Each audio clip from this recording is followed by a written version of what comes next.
Олимпиад дэвжээ чи ер нь тэгэл тамирчин хүний том шалгуур шүү дээ. Алдаа гаргаж болохгүй. Одоо хийсэн хөдөлмөрөө өрн таран хийж болохгүй. Багш нарыгаа одоо хөдөлмөрийг бас зөв газар нь зөв гаргах хэрэгтэй гэж боддог. Ер нь тэгэл бүх юм хяналтанд дор, бүх юм ялтын төлөөл бүх юм л гарах ийм Олимпиад дэвжээ шүү дээ.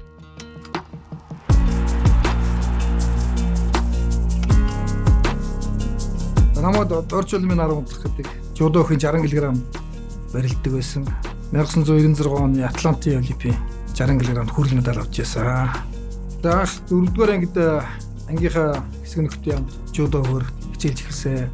Бидний үед болохоор жудо дуртай болгосон юм бол нэг тухайн нэг Японы кино Гини жудо гэдэг кино гардаг байсан.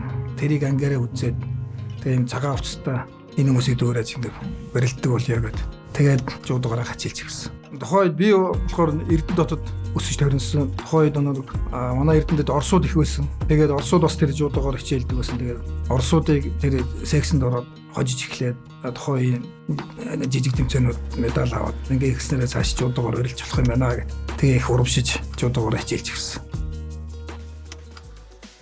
9-р ангид Францын Лион хотод өсвөрийн олон улсын тэмцээнд очиж анх оролцож алтан медаль авч яасан. Тэгээд тэрэндээ их урамшаад тэрний дараа ингээд Монголын шгшээгт хамрагдж яасан.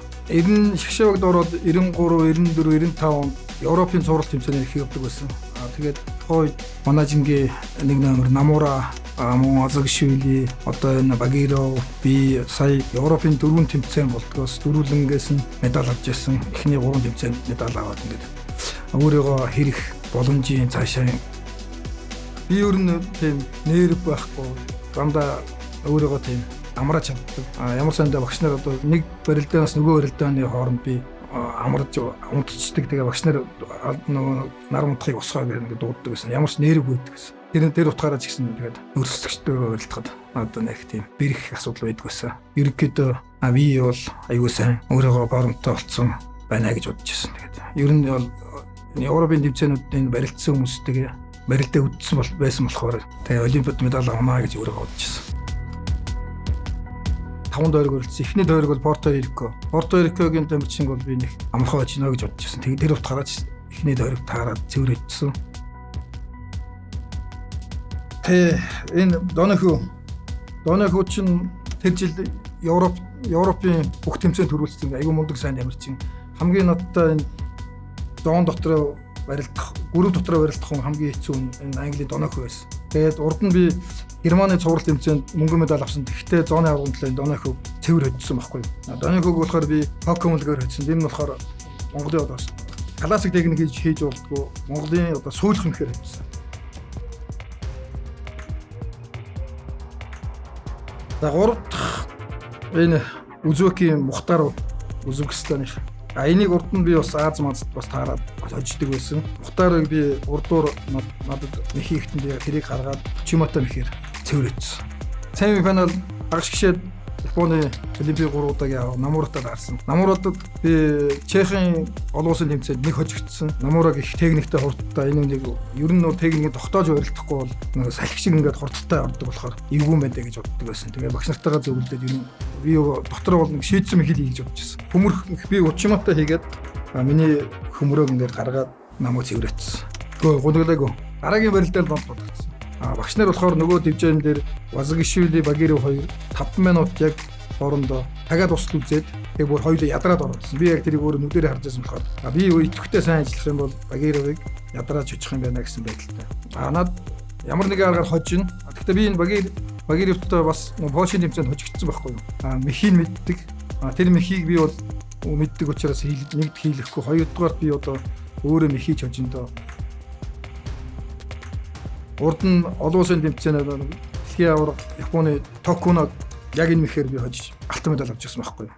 Ханцуу сөхч үүрэх.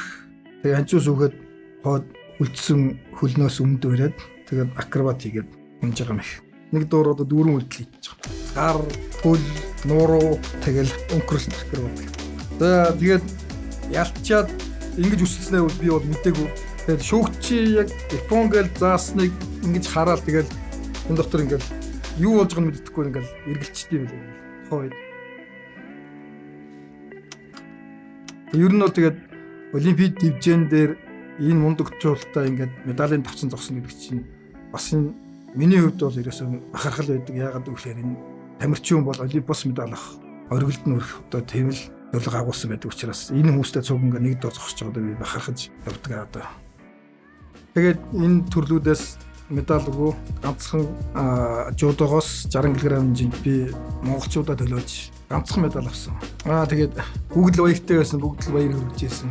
Тэгээд ганцаараа медаль авсан болохоор тэгээд ер нь тэгээд би нэг тэгж онгорж хөөрөө зам байхгүй. Тэгээд Монголынхаа далбааг чадах чинээгээрээ бас нэг Олимпийн тэнгэрт мандуулсандаа баярлж. Тэгээд ирэхэд одоо монголчуудтайгаа тэр сэтгэлээ хуваалцах надад бүр хамгийн дээд зэгтээ хүртэл тааламжтай гоё байсан, мэдрэмжтэй байсан. Олимпиас медаль аваад ирэхэд одоо улсаас ингээд баяраар шагнаж байсан. Мөн манай клуб машин өгч байсан. Тэгэхээр миний амьдрал ингээд тодорхой хэмжээнд ингээд бодж санджсэн юм биелж явж байсан. Олимпийн дараа Вьетнамын Хошимын Азийн аварга болсон. Тэгэхээр тэр үед бол би нэг Олимпийн тухайн үеийн нэг бэлтгэл сайтай байсан. Болохоор тэр бэлтгэлээрээ очиод энэ төрүүлсэн байхгүй юу? Би бэлтгэл аягүй сайтай байсан. Тэр форумтай байсан гэсэн. Тэгээд хоёр солонгосыг хожоод аварга болж байсан. Анхны Азийн аварга болж байгаа. Монголын жудоочдоос. Монголчин бүхий орн гэж ярьдаг шүү дээ. Тэгээд Монгол хүүхд болгон багасаа одоо барилж ноцолж өсдөг. Энэ болохоор Монголын үндэсний бүхтэй их холбоотой. Тэр утгаараа ч гэсэн Монгол хүүхдүүд их авьяастай. Эднийг дэмжиж сайн хөгжүүлээд явуулах юм бол айгүй хурдан амжилтанд хүрэхэд их ойрхон төхөн байдаг. Манай хүүхд бас жудоо барилж байгаа. Би одоо 18 настай бас залуучуудын ангилд явж байгаа. Тэгээ хүүхдтэй бас зөвлөгөө өгдөг. За одоо тэгээд цаг хугацаа их хурдан юм байна. Нэг мэтгэд 30 жил. Тэгээд би Олимпиас медаль авахдаа 20 настай байсан. Мэдрэмж юу байхад тэгээд буцаад одоо энэ тэмцээн уралдаан үзэл мэдээж бас дотор огшоол хөөрөөл. Тэгээд 96 онд одоо би ингээд өсөрж байгаа ингээд зургийг одоо олон улсын жудогийн холбооны зурагч нь Боб Виллинgham гэдэг тэр хүн ингээд тэр агшныг авцсан байгаа байхгүй юу. Тэгээд тэр зургийг ингээд 2% манай жудогийн холбоо руу ингээд явуулж ирсэн. Өөрийнх нь гар үсгтэй. Одоо тэр зураг манай гэрт ингээд томоор ингээд гэрт маань ингээд өлөгдсөн бурханы дээр байдаг. Энийг харахаар одоо тэгэл одоо миний одоо мөрөөдж явсан багада жудогийн гайв шиг кино үзээд орж ирсэн. Ялгаа байхгүй жудогийн гайв шиг.